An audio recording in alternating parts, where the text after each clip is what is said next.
Bom, mais uma vez, boa noite a todos. Hoje nós vamos fazer alguns exercícios, né? Um exercício sobre o circuito resistivo, puramente resistivo, em corrente contínua. E aí, juntando com o resistor, o indutor e o capacitor, só que em corrente alternada. Então, primeiro exercício, nós temos essa malha, e aí eu troquei um pouco a nomenclatura, eu tive que usar um software gratuito da internet para poder fazer essa malha. E ele usa uma nomenclatura um pouco diferente para bateria, é uma nomenclatura também usual. Então, ele está usando essa nomenclatura aqui para bateria, a fonte de corrente contínua, menos e mais. Essa também é usual, embora eu goste mais dessa aqui. Mas ambas são aceitas na literatura. Você encontra livros tanto com essa nomenclatura quanto com essa aqui. Então, para a gente não vai fazer a menor diferença. Bom, nesse tipo de circuito, o que se deseja é calcular essas correntes. E o primeiro passo que a gente precisa fazer é, se essas correntes não vierem atribuídas o sentido, nós precisamos atribuir qualquer.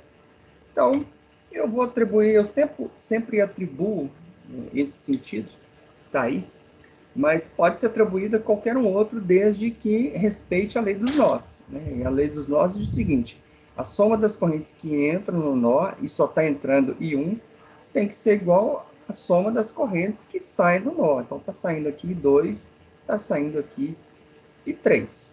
Então, obedecido isso, você pode colocar o sentido que você quiser, que isso aí não vai alterar o resultado. A diferença é que você vai achar, por exemplo, correntes negativas. A gente sabe que não existe corrente negativa, né? Como é um vetor, a corrente ela é um vetor, isso significa que nós adotamos o sentido errado para o vetor, só isso. Então, o que a gente faz é isso, atribui valores respeitando a lei de Kirchhoff, a segunda lei de Kirchhoff, que é a dos nós, e faz os cálculos normalmente.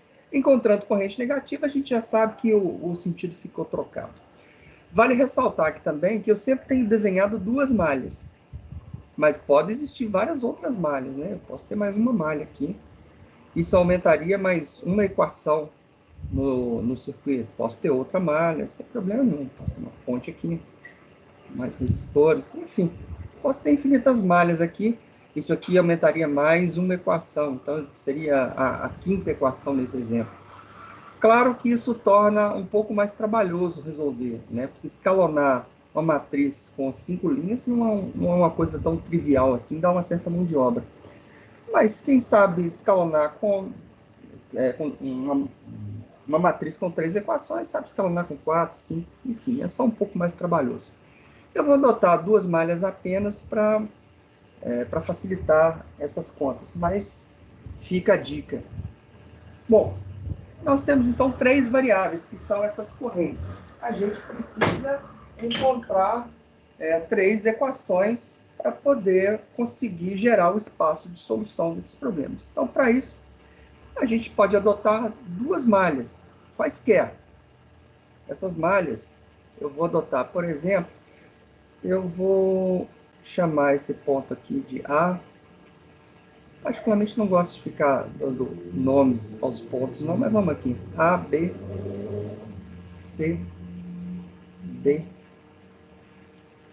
E e F. A lei de Kirchhoff diz o seguinte: eu preciso partir de um ponto e retornar a ele. Então, eu posso, por exemplo, começar do ponto A, dar essa volta completa aqui e retornar ao ponto A. Então, com isso, eu pego uma malha fechada. Posso pegar, e eu terei uma equação. Posso pegar essa aqui com uma segunda malha, saindo de B, passando por C, D, E e retornando a B. Essa seria uma segunda malha. Portanto, uma segunda equação. Poderia pegar aqui uma terceira malha, que é a malha externa. Eu sairia de A, passaria aqui por B, C, D, E, retornaria a A. Seria uma terceira malha e, portanto, uma terceira equação. Só que essa malha ela é mais longa. Então, eu prefiro, na verdade, neste caso, completar a terceira equação com a lei dos nós, que é a soma das correntes que entram no nó tem que ser igual à soma das correntes que saem. Que aí fica uma equação muito mais simples do que se eu pegar uma malha externa. Eu preciso adotar um sentido. Esse sentido é um sentido qualquer, né? Tanto faz. Eu posso adotar um sentido horário ou um sentido anti-horário. Não tem problema nenhum. Isso não vai fazer a menor diferença no resultado final. Eu sempre gosto de adotar o sentido horário. Daí eu não preciso ficar pensando no que eu terei que fazer. Então, feito essas colocações, vamos então para as 3 equações que nós precisamos. A primeira delas é pegando aí no ponto A e retornando ao ponto A. Poderia ser do ponto B retornando ao ponto B? Problema nenhum, você acharia a mesma equação, né? Mas eu prefiro sempre começar do ponto A, adotar sempre o sentido dessas correntes e pegar sempre essas 2 malhas, que aí eu não preciso ficar inventando equações. Bom, então vamos lá. Saindo aqui do ponto A, mais um detalhe é o seguinte: todo resistor, para a gente, ele é uma queda, ele consome energia. Se ele consome energia, ele sempre vai entrar com sinal negativo. A bateria depende da forma como nós estamos encarando o potencial. Se a gente encara o potencial diminuindo, por exemplo, se eu pegar esse sentido aqui, ó, eu vou encontrar essa bateria indo de mais para menos. Ora, o que vai acontecer é que esse potencial está diminuindo. Então, na minha equação, tem que entrar negativo. Essa malha aqui, por exemplo, essa tensão, eu vou pegá-la de menos para mais. Ora, se o potencial está aumentando, na equação ele vai entrar positivo. Feitas essas colocações, a gente pode então agora para o cálculo, para o modelamento matemático. Então, começando do ponto A e retornando ao ponto A, a primeira coisa, a gente tem um resistor aqui. Resistor, conforme eu disse, queda de tensão, ele entra com sinal negativo. Então, vai ser 100 e 1. Aqui. Continuando aqui, eu tenho uma bateria que eu estou pegando aqui de mais para menos. O potencial está diminuindo. Se o potencial está diminuindo, o valor é negativo. Então, menos 30 volts. Continuando aqui o percurso, eu tenho um outro resistor. Resistor, sinal negativo. Ora, e ele é de 2K. Lembrando que K equivale a 10 a terceira. Ou seja, é o número que tiver lá seguido de 3 zeros. Então, é 2.000. E a corrente aqui que está descendo é a I2. Dando a volta aqui agora, chegando aqui nesse ponto, aqui vale a pena fazer uma observação. Pode ser que chegue aqui, vocês tenham dúvida qual corrente vocês irão usar. Mas é fácil. Se a gente parar para observar, essa corrente I1 ali é a corrente total, porque ela entra no nó e ela subdivide e as outras duas saem. O que vai acontecer, então, é que essa I1, aqui ela desce e vira I2, essa I2 desce e vem para cá, e o que sobrar, a gente chama de 3, que ele vai descer e vir para cá. Agora, quando chegar aqui, nós temos novamente a soma. Olha aqui eu tenho o I1 descendo, chegando aqui, eu tenho novamente,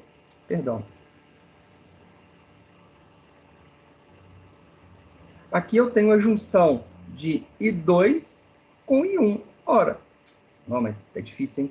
Eu tenho a junção de I2 com I3. Chega aqui, elas se encontram. Ora, I2 mais I3 é exatamente I1. Então, a corrente que está circulando nesse pedaço aqui é a corrente total. Portanto, a corrente I1. Ora, então, a gente tem que o cálculo, por ser um resistor, ele entra negativo. E aí seria, então, o valor dele, que é 401. Continuando aqui, a gente tem mais um outro resistor, portanto, um sinal negativo. E o valor dele é de 1 seguido de 3 zeros, é 1K. Então, portanto, 1.000 multiplicado por I1. E, por fim, a gente tem uma bateria. E essa bateria está indo do potencial positivo para o negativo. Portanto, o potencial está diminuindo. Essa bateria entra com sinal negativo no valor dela, que é de 90. E a gente sabe que a soma de tensões ao longo de uma malha ela tem que ser igual a zero. Ora, o que eu vou fazer agora é pegar tudo quanto é número independente, somar e jogar para o outro lado da igualdade. E agrupar tudo aquilo que é I1, I2 e I3. Então, I1, eu tenho aqui menos 100 I1, mais menos 401, que dá menos 500, menos 1000, portanto, menos 1500 I1.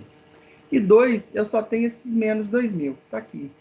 E não tem 3 nessa equação. Eu vou completar aqui com zero, não haveria necessidade, uma vez que zero vezes qualquer coisa é zero, mas eu vou completar só para ter os 3 termos. E agora eu tenho os números independentes, que são menos 30 com menos 90, dá menos 120. Passa esse menos 120 para o outro lado da igualdade, ele vai para lá positivo. E a gente tem aqui, então, a nossa segunda equação. Agora nós temos aqui a nossa primeira equação. Nós precisamos agora de mais uma equação. Então, vamos lá. Eu vou pegar a segunda malha. Eu vou pegar essa malha aqui, partindo de B, passando por C, dando a volta e chegando aqui novamente. Então, a primeira equação está aí. A segunda equação. Então, vamos lá. Partindo aqui desse ponto, posso partir de qualquer ponto, desde que eu retorne a ele mesmo. Se eu partir daqui, eu vou ter um resistor. Resistor, valor entra negativo. Negativo no valor dele, que é menos 200. Agora aqui está passando I3. Então, menos 200 vezes I3. Encontro uma bateria indo de menos para mais. Ora, indo de menos para mais, a gente sabe que aumentou o potencial, esse valor é positivo. Positivo no valor da bateria. Aqui, ó, eu encontro mais um resistor descendo. Então, vai ser 3K, ou seja, 3.000 menos, né, porque é um resistor, menos 3.000, e é multiplicado pela corrente I3. Continuando aqui, ó, outro resistor. Então, ele entra negativo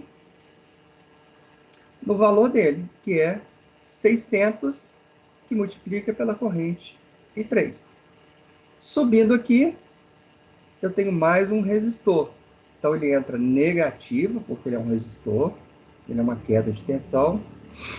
E o valor dele, que é 2.000, que multiplica a corrente que está aqui nesse ramo, que é a corrente I2. Por fim, chegando aqui, ó, eu tenho uma bateria que está indo de menos para mais. Ora, se está aumentando o potencial, isso aqui entra positivo no valor da bateria. E aí eu completo a minha trajetória retornando ao ponto de origem. E a gente sabe que a soma das tensões ao longo de uma malha é igual a zero. Juntando tudo aquilo que é igual, eu tenho aqui apenas isso aqui de 2, tá aqui. E agora eu somo tudo que é 3. Então, eu tenho menos 200 com menos 3.000, menos 3.200. Com menos 600, menos 3.803. Eu não tenho I1 nessa equação. Então, eu vou colocar, só vou completá-la aqui com zero. Apesar de zero não fazer a menor diferença, só para eu ter os 3 termos. Agora, somar aquilo que é termo independente. Então, vai ser mais 20 com mais 30 dá mais 50. Passa para o lado de cá com sinal trocado, eu tenho aqui menos 50. Portanto, eu tenho a minha segunda equação. A minha terceira equação, tem a segunda. A minha terceira equação, eu podia pegar essa malha externa. Mas olha o tanto de conta que eu vou ter que fazer. Um resistor, mais uma bateria, outro resistor, mais uma bateria. Enfim, não tem problema nenhum fazer isso aqui. Só que vai dar um pouquinho de conta. Então, conforme eu disse no início do exercício, eu prefiro pegar a lei dos nós, que ele me dá uma equação bem simples. E a lei dos nós diz o seguinte: a soma das correntes que entram nesse nó aqui, é igual à soma das correntes que saem. Então, vai ser entra I1, sai I2, mais 3. Ora, passando essas duas correntes para o outro lado com o sinal trocado, então eu tenho isso aqui, que ele é igual a zero. Eu inteiro a minha terceira equação.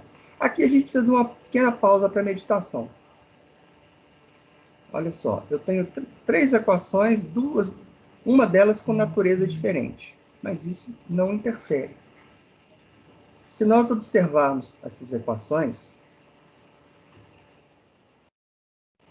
a gente tem aqui. Isso aqui, pela lei de Ohm, a gente tem, isso aqui é um resistor. Você sabe lá, a lei de Ohm diz, você vê e ri. Né? Tensão é igual a resistência vezes corrente.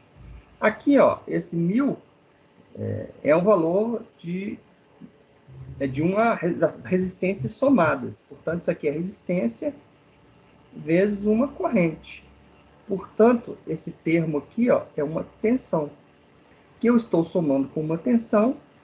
Aqui eu tenho mais uma tensão, apesar de ser zero, que é igual a um valor de tensão. O mesmo vale aqui, ó. Isso aqui é zero, mas é uma tensão. Isso aqui é uma tensão. Isso aqui também é tensão, igual a uma tensão. Ora, agora aqui é uma corrente. Uma corrente, mais outra corrente, que é igual a uma corrente. Ora, observem vocês que são naturezas diferentes. Mas eu posso fazer essa soma, por quê? Porque existe coerência naquilo que eu estou somando. Eu estou somando tensões cujo resultado é uma tensão. Eu estou somando correntes cujo resultado é uma corrente. Então, como existe coerência entre as equações, problema nenhum. A gente já viu que somar, fazer operações, né, em polinômios não é uma coisa muito salutar. É muito mais fácil a gente fazer operações em matrizes. Então, a gente sai dessa representação polinomial e vem para essa representação matricial aqui. Observem vocês que eu tenho aqui menos 1.501 menos 2.002, 0 e 3, igual a 120. Ou seja, o que eu tenho é exatamente essa equação aqui. Bom, e aí agora o que a gente precisa fazer? Escalonar essa matriz, para que a gente tenha lá no último termo apenas, lá na última linha, apenas um termo, o que facilita a gente efetuar os cálculos. Então, como é que a gente faz? Eu não considero a saída, né? Eu só considero, isso aqui é a minha saída. Eu só considero a entrada do sistema. E aí, veja bem, abaixo da diagonal principal, eu tenho que zerar todo mundo. Então, eu tenho que zerar esse cara aqui, mas ele já está zerado. Ótimo. Tem que zerar esse cara aqui, tem que zerar esse cara aqui. Bom, eu não vou precisar mexer, eu não vou mexer na primeira linha de praxe e não vó precisar mexer na segunda. Então, eu só vou mexer na terceira linha. Então, eu vou trocar a terceira linha, vou até escrever aqui, ó, trocar a terceira linha, me valendo da primeira. Para isso, eu vou fazer uma operação. Que operação que eu vou fazer? Eu vou multiplicar a linha de cima e somar embaixo. Né? Eu vou multiplicar por quem eu quero zerar com o sinal trocado, portanto, menos 1, dividido pelo elemento pivô. O elemento pivô aqui é quem está em cima da diagonal, que é menos 1.500. Ora, menos 1.500. Observem vocês que menos dividido por menos é mais. Eu posso cortar isso aqui com isso aqui. E aí, na hora que eu multiplicar isso pela linha de cima, olha, o primeiro termo é menos 1.500. Então, quando eu multiplicar esse menos por esse mais, vai dar menos. Esse 1.500 corta com esse 1.500 aqui, dá 1. Portanto, dá menos 1 esse resultado. Que quando eu somar com 1, vai dar 0. Ora, essa operação foi montada exatamente para zerar esse termo. Então, esse é o motivo pelo qual a gente, então, adota a regra. O termo que nós vamos multiplicar é quem a gente quer zerar com o sinal trocado dividido pelo elemento pivô.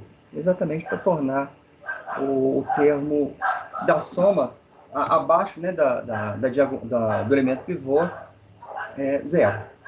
Então, se a gente fizer essa operação aqui, ó, Isso aqui vai dar um resultado que eu não sei qual que é. Esse aqui vai dar um resultado que eu não sei qual que é nesse momento. Aí nem vai me interessar saber. Depois vocês façam essas contas. Aqui eu estou mais preocupado com a mecânica do cálculo, né? O mecanismo do cálculo. Então, quando eu multiplicar esse resultado na primeira coluna e somar com a última, eu vou ter zero, como era de se esperar. O resultado foi montado para isso. Vou pegar esse resultado aqui novamente. Vou multiplicar por menos 2.000 e vou somar com menos 1. Vou chegar nesse resultado aqui. Vou pegar isso aqui novamente. Vou multiplicar esse resultado aqui por 0. E vou somar com menos 1. Qualquer coisa vezes 0 é 0, menos 1 é menos 1. Vou tornar a pegar esse resultado aqui e vou multiplicar por 120. E vou somar com 0. Vai dar menos 0,08. Eu torno a avaliar quem está abaixo da minha diagonal principal. Lembrando aos senhores que a gente não pega a saída. A gente isola a saída e olha a diagonal somente das entradas. Quem está abaixo? Esse cara, que já está zerado. Esse cara que já está zerado. E esse cara aqui que eu quero zerar. Maravilha. Então, só falta zerar esse camarada aqui. Agora, eu não vou mexer na primeira linha e não vou mexer na segunda linha, porque esse aqui já está com 0. Vou tornar a mexer na terceira, porque eu preciso zerar esse componente aqui. Agora, para fazer isso, eu não vou mais me valer da primeira linha. Por que não? Porque, veja bem, o meu objetivo é zerar aqui, mas manter um 0. Esse 0 que está aqui, o primeiro 0. Se eu me valer da primeira linha, quando eu multiplicar aqui por qualquer número, vai dar um número que, quando eu somar com 0 aqui, dá um número. Tira esse 0 que está aqui. E não é isso que eu quero. Então, eu vou trocar a terceira linha, me valendo da segunda. Ora, porque qualquer coisa vezes 0 é 0, que quando somado com 0 também é 0. Então, eu vou trocar a terceira linha, me valendo da primeira. E aí eu vou multiplicar em cima e somar embaixo, coluna a coluna, utilizando a seguinte regra. Quem eu quero zerar com sinal trocado, tanto 2,333, dividido pelo elemento pivô. O elemento pivô é quem está em cima da diagonal, é esse menos 2.000 aqui, ó. Menos 2.000. 2.000. Tá aqui, ó. Esse é o valor que eu preciso fazer esse cálculo para saber qual que é. Que aí eu vou multiplicar em cima e somar embaixo, coluna a coluna. Agora, por que eu peguei quem eu quero zerar com o sinal trocado dividido pelo elemento pivô? Porque quando eu multiplicar na segunda linha, olha só, eu vou multiplicar por menos 2.000. Menos 2.000 dividido por menos 2.000, olha, corta isso aqui dá 1. Portanto, dá 2,33 positivo. E quando eu somar com 2,33 negativo, dá 0. Ora, claro que vai dar 0. Eu estou montando a operação exatamente para isso. Então, esse é o motivo pelo qual, mais uma vez, a gente adota uma regra simples, que é quem eu quero zerar com o sinal trocado dividido pelo elemento pivô. Não vou me preocupar em fazer essa conta, vou me preocupar mais com a mecânica da coisa. Então, o que eu vou ter? Esse resultado aqui, vezes 0, que é 0, somado com 0 é 0. Esse resultado aqui, vezes menos 2.000, que vai dar, nós já vimos que dá 2,333, que quando somado com menos 2,333 dá 0, como era de se esperar. O resultado foi montado para que isso acontecesse. Vou pegar novamente esse resultado aqui, vou multiplicar por menos 3.800 e vou somar com menos 1. Vai dar 3,43. Por fim, vou pegar este resultado aqui, vou multiplicar por menos 50 e vou somar com mais 0,08, que vai me dar esse resultado aqui. Agora eu vou avaliar quem está abaixo da diagonal principal. Se todos os elementos que estiverem abaixo da diagonal principal estiverem zerados, eu cumpro o objetivo do escalonamento, que é zerar esses termos. Se isso aconteceu, significa que o escalonamento ele acabou. Lembrando, senhores, que a gente não usa saída. Ora, abaixo da diagonal principal, esse está zerado, esse está zerado e esse está zerado. Portanto, esse escalonamento ele acabou. Agora, o que eu faço? Eu saio da representação polinomial e vou para a representação matricial, que é muito mais fácil resolver, perdão, eu saio da representação matricial, vou para a representação polinomial, e nesse caso é mais fácil resolver o polinômio. Então, o que eu vou ter aqui embaixo? 0 e 1, pegando essa linha aqui, 0 e 1, mais 0, isso aqui, mais 0 e 2, olha o 2 aqui, mais menos, menos não, mais 3,43 e 3. E isso tem que ser igual a 0,138. Ficou difícil escrever isso, igual isso aqui. Olha, esses dois termos estão zerados, então eles saem da brincadeira. Então eu tenho uma multiplicação aqui de 3,43 vezes 3, que é igual a isso. Então eu passo isso aqui para cá dividindo e faço essa conta. 0,138 dividido por 3,43. Portanto, eu vou achar I3. Ora, achei 3, eu vou substituir isso na equação de cima.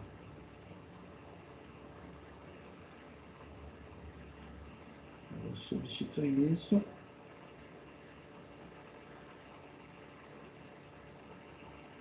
Em cima. Vou substituir aqui, ó. Então, eu vou ter 0 e 1, menos 2.002, menos 3.803, igual a menos 50. Mas eu sei o valor de 3.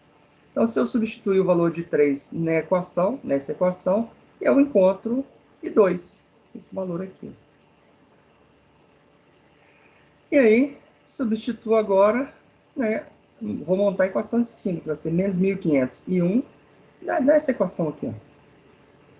Vou retornar para ela, menos 1.501, menos 2.002, mais 0 e 3, igual a 120. Ora, mas eu já tenho os valores de I2 e 3.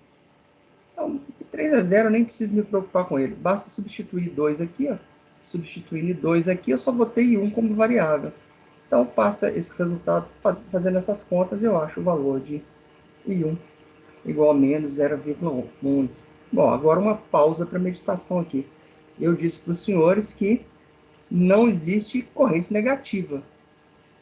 Se você colocar um amperímetro, ele vai até tentar ir para o outro lado, né? O ponteiro do amperímetro, se você invertê-lo no circuito. Se eu colocar um amperímetro aqui,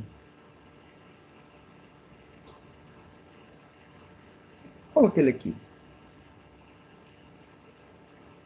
Vou pôr um perímetro aqui. Ó. Então, eu tenho a escala, tenho o ponteiro. Né? O ponteiro ele vai defletir. Se eu ligá-lo invertido, ele vai até tentar caminhar no sentido contrário, mas ele vai esbarrar num fim de curso aqui. E, na verdade, quando você liga ele invertido, você dá uma pancada nesse ponteiro aqui, porque ele vem de uma vez e bate num fim de curso aqui. Muitas das vezes, você empena esse ponteiro. Aí ele fica bonitinho assim, ó, marcando o valor de corrente errado. Ele deveria marcar aqui, ó, o valor dessa corrente. Como ele está empenado, ele marca aqui, ó. Você acaba cometendo um erro. Então, você tem que tomar um certo cuidado ao ligar um amperímetro no circuito para não ligar no invertido. Bom, então, essas correntes negativas significam que, na verdade, o sentido está errado. Então, eu adotei I1 como entrando nesse nó aqui, mas, na verdade, ele está saindo. Eu adotei I2 saindo desse ponto aqui, mas, segundo a equação, ele está entrando. Eu adotei I3 saindo e, de fato, ele está saindo. O sinal aqui ficou positivo. Então, observem vocês que eu tenho I2 como corrente total. Então, se a gente somar I1 mais I3, os módulos, né, nós vamos chegar aqui nesse valor de I2, porque ela é corrente total.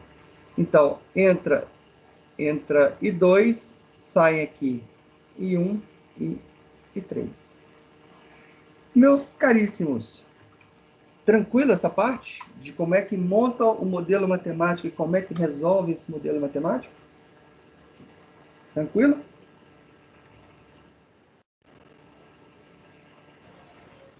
Beleza. Quem cala, consente. Então, vamos... Oi. São bastante informações, né? Então, assim, repete que eu não te ouvi. Eu estou dizendo que são bastante informações, né? Essa parte aí do escalonamento aí que é feito aí, isso é um pouco complicado, um pouco chato, né? Sim. Mas é explicado, sim. Beleza? Não, bacana. Se você tiver dúvida, tem uma aula postada lá sobre vetor, números complexos. Então lá explica como é que faz esse escalonamento. Lá tem uma explicação um pouco mais detalhada do que eu dei aqui. Embora caminhei aqui passo a passo também. Mas qualquer dúvida, ou você repete essa aula, ou você volta lá naquela aula que eu falei de vetores e números complexos e escalonamento de Gauss. E dá uma olhada. Tá bom? Beleza. O segundo exercício, a gente tem aqui agora uma malha, e essas malhas envolvem bobinas e capacitores. Então, isso aqui vai mudar a técnica que nós vamos usar para calcular essas correntes. Não vai dar para a gente usar mais a lei de Kirchhoff. Até daria para a gente usar a lei de Kirchhoff, mas vai dar um certo trabalho. E nós vamos ter equações complexas. E aí, resolver equações complexas, se pode apostar que é muito complexo. Então, dá para resolver pela lei dos nós e das malhas, mas fica extremamente difícil.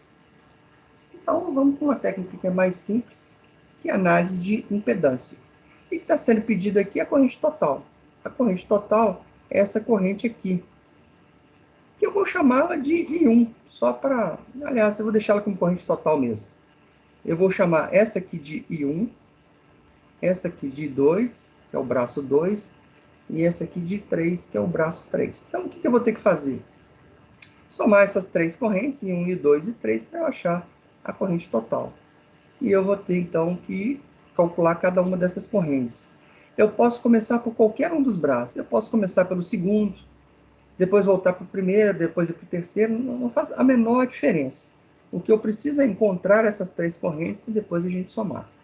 Então, eu vou começar... e mais um detalhe. Eu posso ter vários braços aqui também, vários ramos, né? Eu posso ter mais um aqui, ó. Estou, mais uma bobina. Enfim, isso só vai aumentar um cálculo a mais.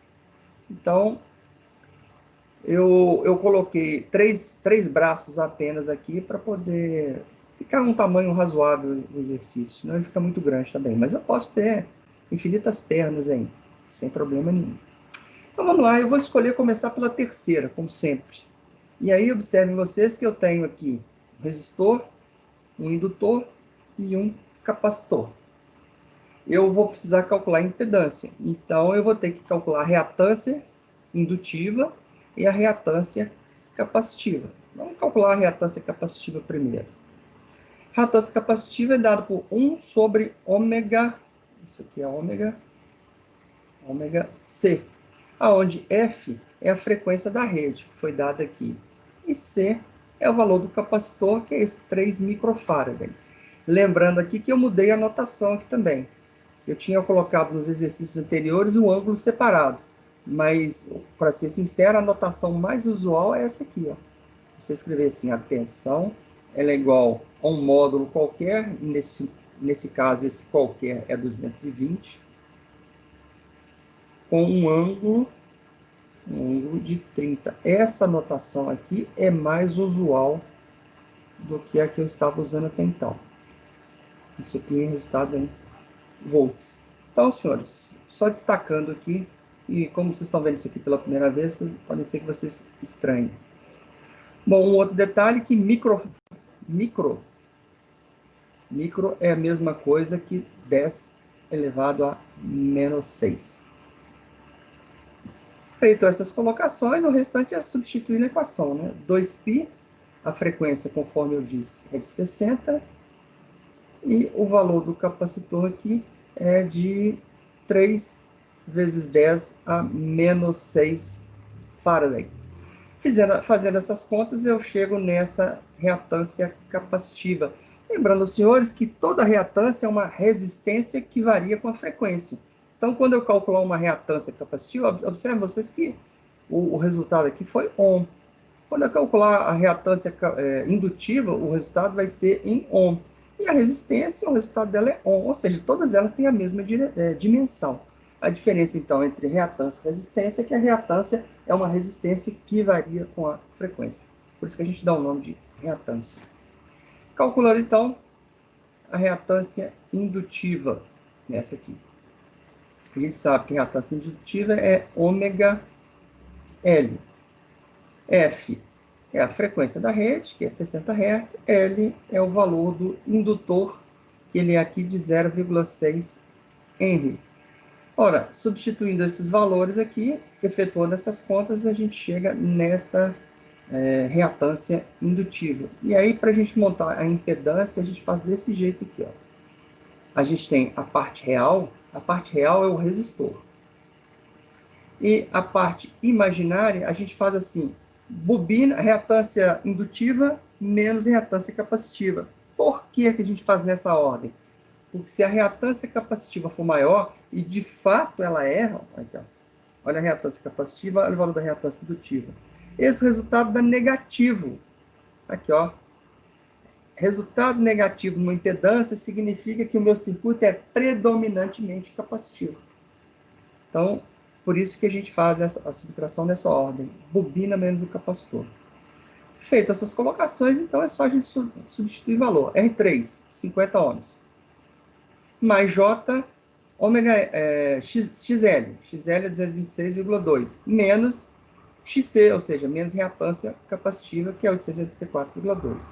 Fazendo essas contas, a gente chega numa impedância nesse valor. Agora, observem vocês que isso aqui tem coordenadas retangulares. Eu vou precisar fazer uma divisão, porque eu quero calcular a corrente. Eu vou ter que dividir a tensão da rede pela impedância. Ora, fazer divisão em coordenadas retangulares é um suplício. É melhor a gente fazer isso em coordenadas polares. E aí vamos ver lá. E claro que eu ensinei vocês a fazer esses cálculos na mão, mas isso é extremamente trabalhoso, porque toda hora eu vou ter que converter de polar para retangular, de retangular para polar, e fazer isso na mão realmente não é muito salutar, não. Então nós vamos usar a calculadora. Embora vocês já saibam calcular isso na mão, nós vamos usar a calculadora. E aí, ó, para a gente converter essa impedância retangular em coordenadas polares, vocês têm essa calculadora ou diferente dela? Essa? Igual. Maravilha. Quem tiver uma calculadora diferente, a 50G, por exemplo, dá uma olhadinha na internet como é que faz para converter. É um pouco mais trabalhoso, mas é tranquilo também, não é nada de outro mundo, não. Então vamos ver nessa calculadora aqui que ela é mais usual. Ora, eu quero transformar para coordenadas polares. Observem vocês que essas teclas, ela tem cálculos que são diretos. Então, por exemplo, aqui, ó, eu tenho o direto, que é o polar. Eu tenho a segunda função é o que está escrito aqui, ó. A segunda função a gente sempre acessa através do shift. Shift, a tecla, ela acessa a segunda função. E tem tecla que tem terceira função, que é o caso da tangente. A tangente, ela tem a primeira função, que é a própria tangente. A segunda função, tangente é menos 1, então a gente acessa pela cor aqui, é o shift. E a terceira função é a letra F, que está em vermelho. Ora, a letra F, então, é o nosso alfa. Então, a cor do fundo indica qual é a função, e dependendo de qual é a função, a gente acessa ou através do shift ou através do alfa. Colocado isso, posto isso, podemos já fazer essas contas. Então, veja bem, nós queremos converter de retangular para polar. Observem vocês que polar é a tecla direta, é a primeira função da tecla. Então, quando eu clicar aqui em polar, ele vai escrever assim, pol. Eu gostaria que quem tivesse calculadora fosse acompanhando isso aí. Abre parênteses. Quem tiver calculadora vai fazendo a conta junto. Ora, e agora eu vou digitar. Então, olha só, eu vou digitar 50. Então, tá aqui, ó, 50. Vou digitar vírgula, a vírgula está aqui. Então, ele vai escrever aqui para mim 50. Assim que eu digitar. Quando eu digitar vírgula, ele escreve vírgula. E eu digito o resto. Menos 658. O menos está aqui, ó.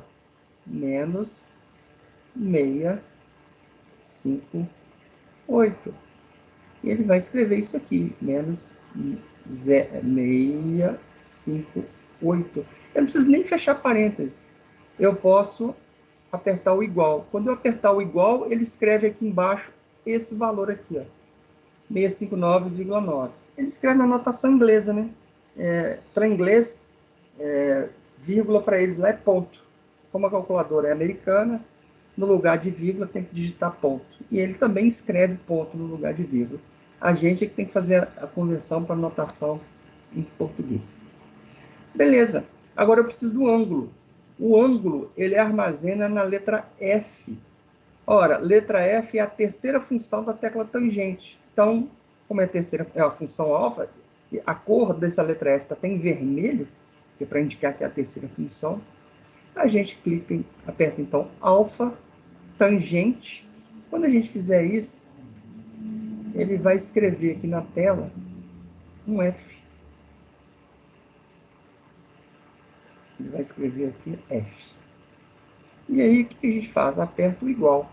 Quando a gente apertar o igual, ele vai escrever aqui embaixo esse menos 85,7. Maravilha. Joia. Bom demais. Agora eu quero fazer o inverso. Deixa eu preocupar. Okay? Eu quero fazer o inverso. Eu quero converter de coordenadas polares para retangular. Então, vamos lá. Gente, vocês estão fazendo junto aí para ver?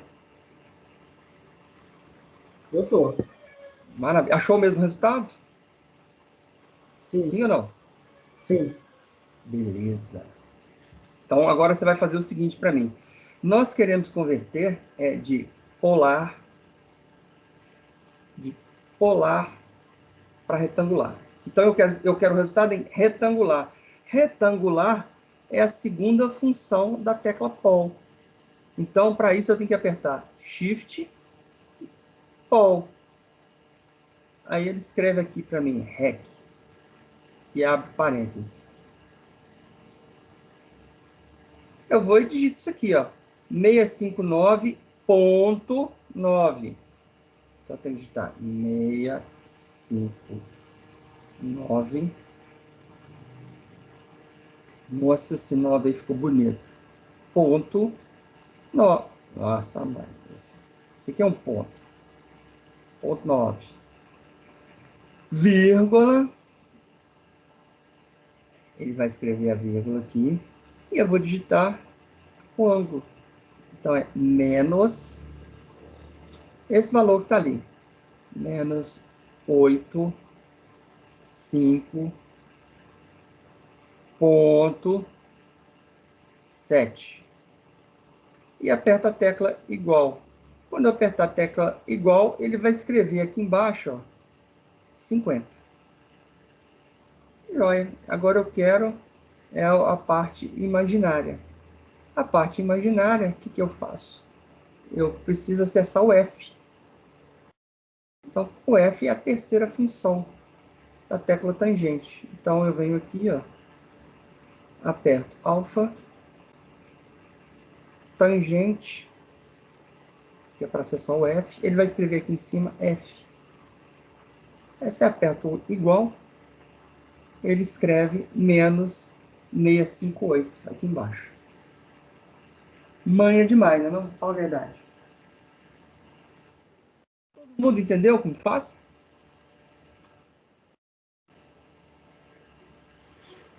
Entendi, professor.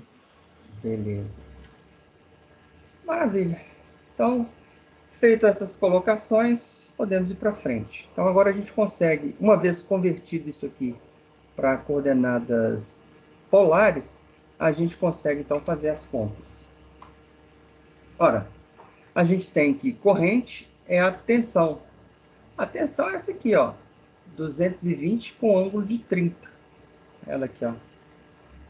Dividido pela impedância que a gente acabou de converter, que é isso aqui. Essa divisão, como é que a gente faz? 220 dividido por 659,9, que vai dar 0,33. E o ângulo a gente subtrai.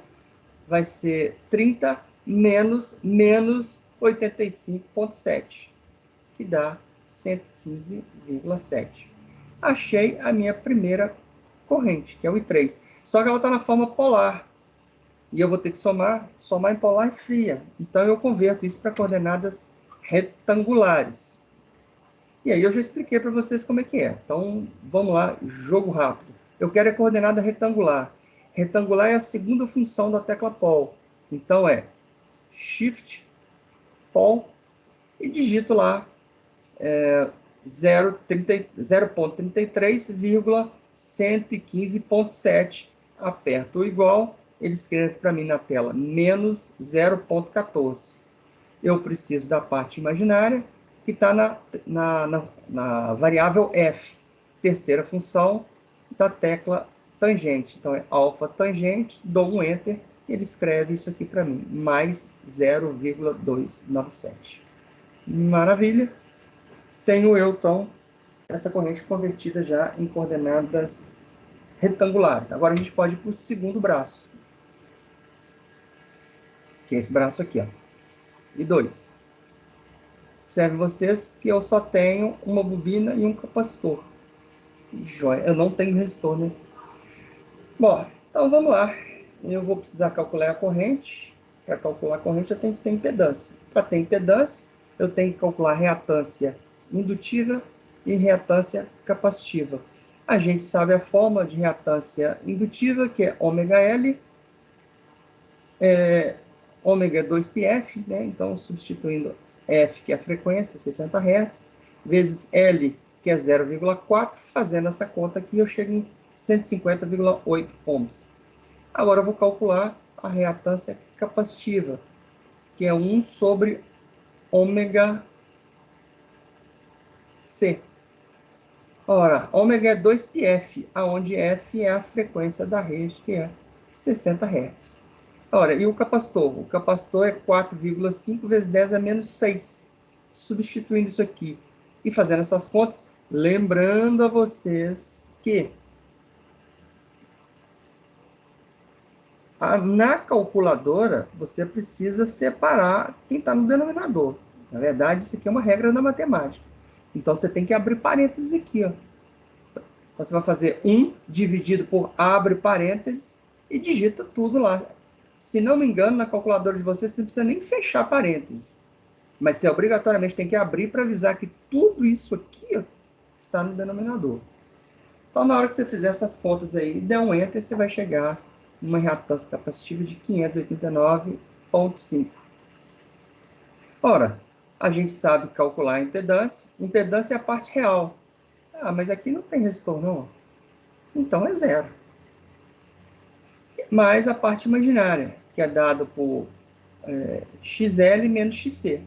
Então, na hora que a gente fizer 150,8 menos 589,5, a gente vai chegar em menos 438,7. Cheguei nessa impedância aqui. Em coordenadas retangulares. Ih, mas eu tenho que fazer uma divisão. Então, eu transformo isso para coordenadas polares usando a calculadora. E aí, veja bem, corrente é tensão, que é 220 com ângulo de 30, olha aqui, dividido pela nossa impedância, que é essa aqui que a gente acabou de converter. Como é que faz essa divisão? 220 dividido por 438,7, que dá 0,5. E o ângulo a gente subtrai, vai ser 30 menos 90, portanto, mais 220. Eu vou ter que somar I2 com I1 e I3. Ora, então eu já aproveito e converto isso aqui para coordenadas retangulares, e já deixo isso convertido lá no caderno. Poderia deixar isso para o final? Poderia, sem problema nenhum. Mas já que estou aqui, a gente já converte para coordenadas retangulares usando a calculadora, e nessa altura do campeonato você já sabe fazer isso. Bem, senhores, temos agora o último ramo, que é o ramo do I1. Ramo 1, esse aqui, ó. E aqui a gente só tem resistor e indutor. E a reatância indutiva é ômega L, onde ômega é 2πf e F é a frequência da rede. E o indutor vale 0,8. Substituindo tudo isso, fazendo a conta, chegamos em 301,6 ou 301,6 na notação americana, inglesa como queira. Ora, então, para montar a impedância, é a parte real, que é 40, mais JXL, que a gente acabou de calcular. Chega nesse valor aqui, ó. Bom, precisamos converter para coordenadas retangulares para poder fazer essa conta. Usando a calculadora, a gente chega nesse valor aqui. E aí, o valor da corrente é a tensão. A tensão, ela vale 220 com ângulo de 30, ela aqui, dividido por essa impedância que a gente acabou de calcular, ela aqui, ó. Como é que a gente faz essa conta? Um número dividido pelo outro. Então, vai ser 220 dividido por 304,2, que é 0,7. E os ângulos a gente subtrai. 30 menos 82,4, que é menos 52,4. Ora, achei isso em coordenadas retangulares, e agora eu vou converter isso para coordenadas polares, porque eu vou ter que somar essa corrente 1 com I2 e I3. Bom, terminei o meu primeiro objetivo, que é encontrar essas correntes. Agora eu vou fazer a soma delas para encontrar a corrente total, que é o que está sendo pedido. E aí, lembrando vocês o seguinte, em coordenadas retangulares, a gente soma tudo aquilo que é real. Então, vai ser mais 0,43 menos 0,5 menos 0,14, que dá mais 0,04. E soma tudo que é imaginário. Vai ser menos J555 mais 0,433 mais 297, e a gente chega nesse valor aqui. Ora, não foi pedido se o resultado deveria ficar em coordenadas retangulares ou em coordenadas polares. Então, a princípio, você pode deixar do jeito que você quiser. Mas aqui tem um detalhe que a gente precisa saber. Se eu colocar aqui um amperímetro, o amperímetro ele vai medir o módulo do vetor. Módulo do vetor, nós já vimos lá em números complexos, que isso tem que estar em coordenadas polares. Então, a gente converte de retangular para polar. E aí, ó, na hora que o ponteiro se deslocar, ele vai mostrar aqui, ó, 0,18. E não 0,04, ó. Tanto o amperímetro quanto o voltímetro, ele lê módulo do vetor. Ele mostra para a gente em coordenadas polares. Deixa eu ver o que eu tenho aqui. Bom, eu não tenho mais nada. Eu vou parar aqui essa gravação para não ficar muito longa, para quem quiser assistir depois. E eu vou abrir espaço para